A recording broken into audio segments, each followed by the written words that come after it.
आज की सुबह हम जिस भयानक सच का सामना कर रहे हैं, उसने पूरे देश को हिलाकर रख दिया है। 11 वर्षों की शांति, 11 वर्षों के सुरक्षा कवच को तोड़ते हुए देश की राजधानी दिल्ली, और वह भी लाल किला, हमारे राष्ट्रीय गौरव का प्रतीक, उस पर हुआ यह भयावह हमला। क्या यह सिर्फ एक कार ब्लास्ट है, या हमारे राष्ट्र की आत्मा पर किया गया एक गहरा वार? दोस्तों, इत्तेफाक नहीं, यह एक सोची समझी, गहरी और अत्यंत खतरनाक साजिश थी, जिसके तार न सिर्फ सरहदों के पार बल्कि हमारे अपने शहरों के भीतर तक बिछे हुए थे। कल्पना कीजिए, श्रीनगर से फरीदाबाद होते हुए गुजरात तक एक साइलेंट नेटवर्क काम कर रहा था। इनकी मंशा सिर्फ धमाका करना नहीं थी। सामने आया है कि ये भारत को भीतर से खोखला करने के लिए केमिकल वेपन का इस्तेमाल करने वाले थे। जरा सोचिए, एक ऐसा जहर जो साइनाइड से 1000 गुना अधिक खतरनाक था, हवा में घुलने वाला एक ऐसा आतंक जिसकी एक सांस हजारों लाखों लोगों को तड़पा कर मार डालती। आज हम आपको विस्फोट के ऐसे ऐसे पर्दे, ऐसे ऐसे राज खोलने वाले हैं जिनको सुनने के बाद आपके पैरों तले जमीन खिसक जाएगी। अभी अभी एक बहुत बड़ा खुलासा हुआ है जो कि सारे न्यूज चैनल और दुनिया के कैमरे के पीछे छिपाया गया है। हम उसका पर्दाफाश करने वाले हैं। जरा ध्यान दीजिएगा कि यह किस तरह की साजिश जो रची गई थी, यह किसके द्वारा रची गई थी और इसमें और खतरनाक क्या होने वाला था। बताएंगे, सब कुछ सबूत भी रखेंगे। लेकिन बस आपसे निवेदन करना चाहूंगा कि इस छोटे से चैनल को अपना प्यार और सपोर्ट देकर सब्सक्राइब करके कमेंट में जय हिंद अवश्य लिख दीजिए। आज हम सिर्फ एक विस्फोट की खबर पर नहीं, बल्कि एक राष्ट्रीय आपदा, एक गहरे षड्यंत्र और हमारे देश की सुरक्षा चुनौतियों पर बात करने जा रहे हैं। देश को यह बात समझनी होगी, 10 नवंबर 2025 की वह शाम, जब राजधानी दिल्ली लाल किले की पृष्ठभूमि में एक आम शाम थी, तभी 6:52 पर जो कुछ हुआ वह केवल एक हादसा नहीं था। वह 11 साल के बाद हमारी राजधानी पर किया गया एक भयावह आक्रमण था, जिसने हमारी सुरक्षा व्यवस्था के हर दावे पर एक प्रश्न चिन्ह लगा दिया है। दोस्तों, वह दृश्य, वह भीषण विस्फोट जिसने पूरे शहर को दहला दिया। एक Hyundai i20 कार जिस पर हरियाणा का नंबर प्लेट लगा था, अचानक आग के गोले में बदल गई। यह कोई साधारण धमाका नहीं था। विस्फोट की गूंज इतनी तीव्र थी कि चश्मदीदों के अनुसार जमीन कांप उठी। आसपास खड़े वाहन क्षतिग्रस्त हो गए, ई-रिक्शा और ऑटो जल उठे और लाल किला मेट्रो स्टेशन के शीशे तक टूट गए। उस भयानक मंजर की तस्वीरें, वो तस्वीरें दोस्तों, जिन्हें हम आपको दिखा नहीं सकते, लेकिन जिन्हें देखकर किसी का भी खून जम जाए। सड़क डीहक पर बिखरे अंग, चीखते चिल्लाते लोग। प्रारंभिक जानकारी में 8 लोगों की मौत की खबर थी, लेकिन यह आंकड़ा जल्द ही बढ़कर 13 तक पहुंच गया। यह एक युद्धग्रस्त क्षेत्र जैसा दृश्य था, लेकिन यह देश की राजधानी दिल्ली थी। सबसे बड़ा सवाल यही है, 11 साल से देश के बड़े शहरों में शांति थी। 11 साल से आतंकवादियों ने इस तरह सिर नहीं उठाया था। यह चुप्पी अचानक क्यों टूटी? पुलिस जांच में उस सफेद i20 कार की टाइमलाइन सामने आई। यह जानना बेहद जरूरी है। सुबह 8:04 पर वह बदरपुर बॉर्डर से दिल्ली में प्रवेश करती है। घंटों शहर में चक्कर लगाती है, मानो किसी निर्देश का इंतजार कर रही हो। दोपहर में वह सुनहरी मस्जिद की पार्किंग में 3 घंटे तक खड़ा ही रहती है, और फिर शाम को निर्धारित समय पर ब्लास्ट। यह टाइमलाइन स्पष्ट इशारा करती है कि यह आत्मघाती हमला नहीं था, बल्कि निश्चित समय पर अंजाम दी गई एक सुनियोजित साजिश थी, जिसका नियंत्रण किसी बाहरी केंद्र से किया जा रहा था। पुलिस ने तुरंत UAPA, आतंकवाद निवारण अधिनियम के तहत मामला दर्ज किया। यानी जांच एजेंसियों के लिए यह पहले ही स्पष्ट हो चुका था कि यह आतंकवादी वारदात ही थी। लेकिन इस भयावह घटना की जड़ें कहां थीं? इसकी कहानी वहां से शुरू होती है जहां बम और डॉक्टर मिलते हैं। लाल किले पर धमाका होने से ठीक पहले की सुबह एक और भयंकर साजिश का पर्दाफाश हुआ था, जिसका अंधेरा लाल किले पर हुए विस्फोट से भी गहरा है। हम बात कर रहे हैं डॉक्टर मुजम्मिल अहमद गनई की, एक पढ़ा लिखा शख्स जिसने इंसानों की सेवा करने की शपथ ली होगी, लेकिन वह फरीदाबाद की एक प्रतिष्ठित अल फलाह यूनिवर्सिटी में काम करने की ऑडिट DH में एक आतंकवादी बन चुका था। कश्मीर से लेकर हरियाणा तक आतंक का एक पूरा नेटवर्क था, जिसमें पकड़े गए ज्यादातर लोग डॉक्टर या पढ़े लिखे पेशेवर थे। यह पैटर्न चौंकाने वाला है। सफेद कोट के पीछे काले इरादे, मुजम्मिल की गिरफ्तारी से विस्फोटक और हथियारों का एक विशाल जखीरा बरामद हुआ।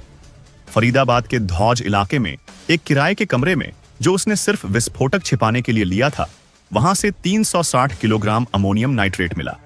इसके साथ ही 20 टाइमर और 20 बैटरी भी बरामद हुई।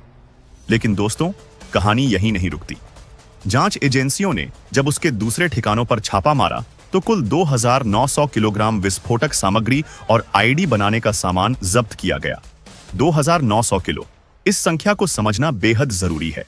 अगर हम इसे पुलवामा आतंकी हमले से तुलना करें, जिसने हमारे 40 से अधिक जवानों की जान ली थी, उसमें 60 किलोग्राम आरडीएक्स का इस्तेमाल हुआ था और यहां हमें 2900 किलो विस्फोटक सामग्री मिली है।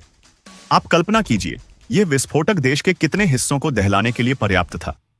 यह पूरे भारत को भस्म करने की क्षमता रखता था। यह बताता है कि साजिश कितनी बड़ी थी और कितनी गहन थी। जांच में AK-47, क्रिनकोव राइफल, पिस्टल और गोला बारूद भी बरामद हुए और हां, उस महिला डॉक्टर का कनेक्शन भी सामने आया जिसकी कार का इस्तेमाल इन हथियारों को रखने के लिए किया गया था।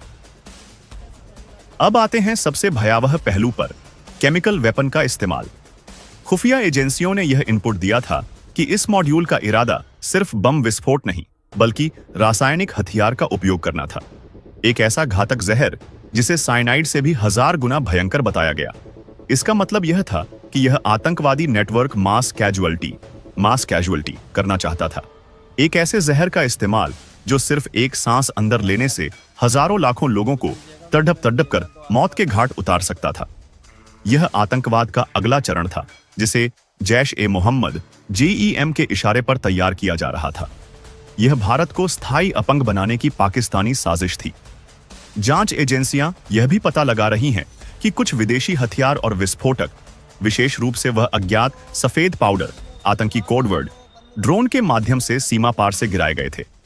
यह स्पष्ट रूप से दिखाता है कि इस मॉड्यूल को प्रत्यक्ष पाकिस्तानी समर्थन और लॉजिस्टिक्स मिल रहा था। दोस्तों, फरीदाबाद में विस्फोटक मिलना, डॉक्टरों का पकड़ा जाना और फिर दिल्ली में धमाका, क्या यह एक ही धागे में पिरोई गई घटनाएं नहीं हैं? क्या यह ऑपरेशन सिंदूर पार्ट 2 की शुरुआत है, जो हमारे राष्ट्रीय सुरक्षा के लिए एक बड़ी चुनौती है? जब बात विशाल विस्फोटक और पढ़े लिखे आतंकियों की होती है, तो उंगली स्वाभाविक रूप से हमारे पड़ोसी देश की ओर उठती है। पाकिस्तान की भूमिका पर कोई संदेह नहीं होना चाहिए।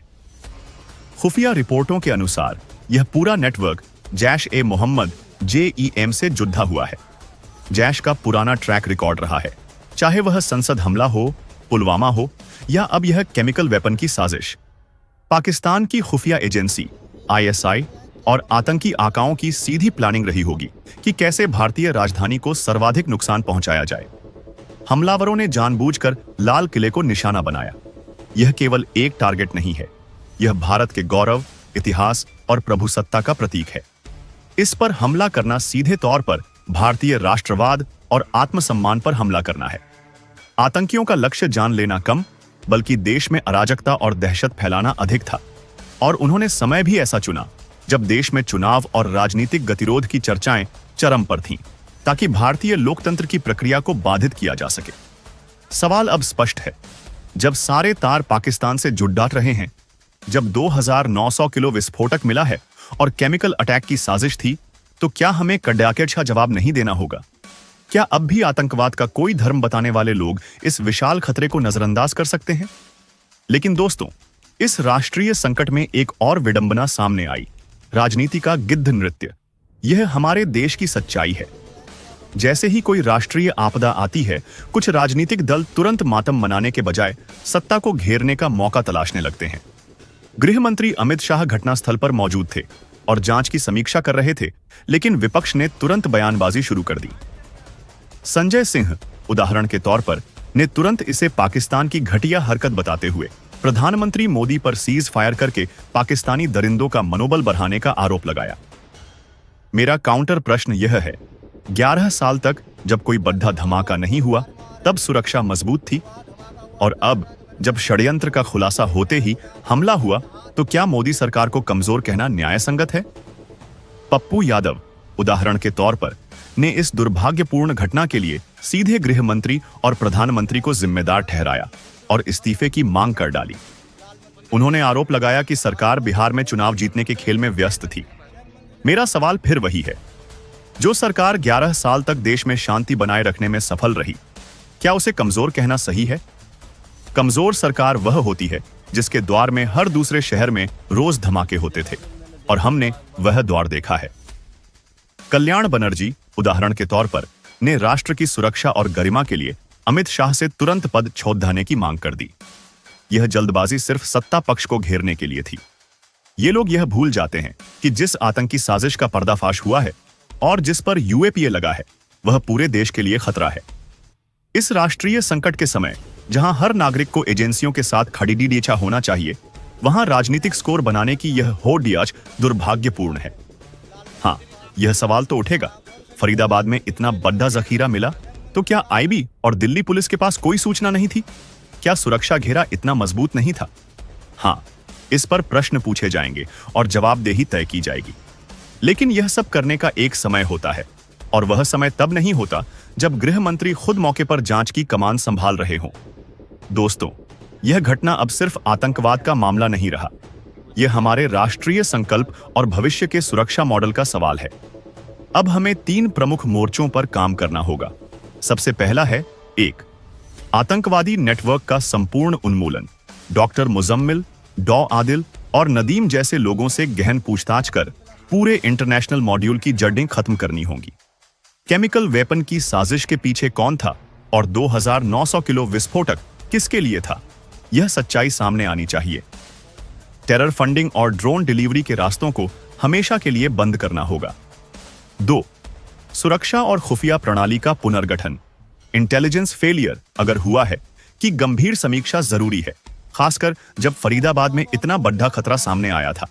दिल्ली पुलिस, आईबी और एनआईए के बीच समन्वय को युद्ध स्तर पर लाना होगा। लाल किले जैसे संवेदनशील क्षेत्रों की सुरक्षा प्रोटोकॉल को अल्ट्रा हाई अलर्ट पर रखना होगा। 3. पाकिस्तान को कड़ीडीहा कूटनीतिक और सैन्य जवाब। अगर जांच में सीधे पाकिस्तानी हाथ के ठोस सबूत मिलते हैं, जैसा कि जैश-ए-मोहम्मद की संलिप्तता से प्रतीत होता है, तो भारत को अंतर्राष्ट्रीय मंचों पर पाकिस्तान को अलग थलग करने के लिए कदम उठाने होंगे। जनता की मांग है कि कार्रवाई ऐसी हो कि पाकिस्तान भविष्य में ऐसी भयावह साजिश रचने से 100 बार डरे। जरा सोचिए, एक ऐसा जहर जो साइनाइड से 1000 गुना अधिक खतरनाक था, हवा में घुलने वाला एक ऐसा आतंक जिसकी एक सांस हजारों लाखों लोगों को तड़हपा कर मार डालती।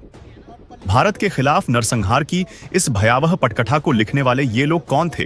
आप चौंक जाएंगे। इनमें से ज्यादातर डॉक्टर, पढ़े लिखे लोग थे।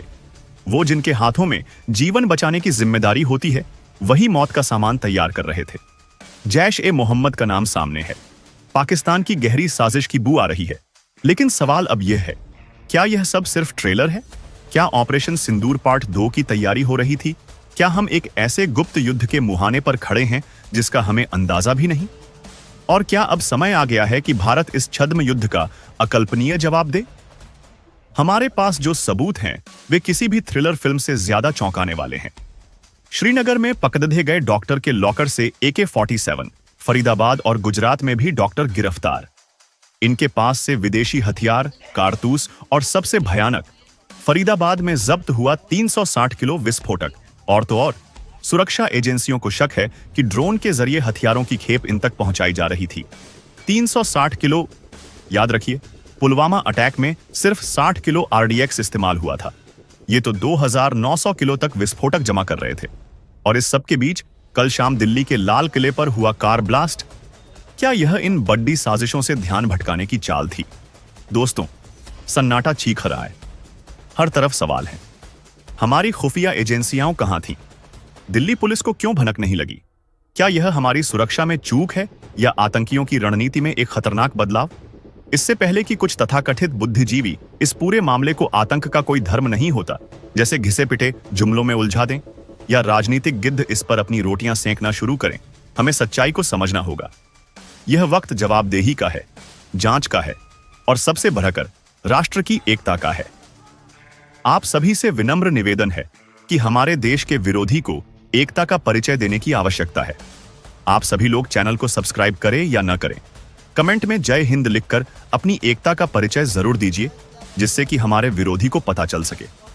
उसके अंदर यह डर बन जाए कि ये अब पुराना भारत नहीं रहा। आज का युवा जाग चुका है और सभी हिंदुस्तानी एक साथ हैं और हमें दौड़ के मारेंगे। और यदि यह चैनल अच्छा लगा हो तो प्लीज इसे सब्सक्राइब जरूर कर ले, जिससे कि मैं आपके अंदर की देशभक्ति की आग को बरकरार रख सकूं। आपकी राय क्या है? क्या आपको लगता है कि इस महासाजिश में पाकिस्तान का हाथ है? क्या हमें अब आर पार की लड़ाई के लिए तैयार रहना चाहिए? कमेंट करके जरूर बताएं और चैनल को सब्सक्राइब करें। हम तलाश करेंगे हर उस तार की जो इस गहरे रहस्य को सुलझा सके।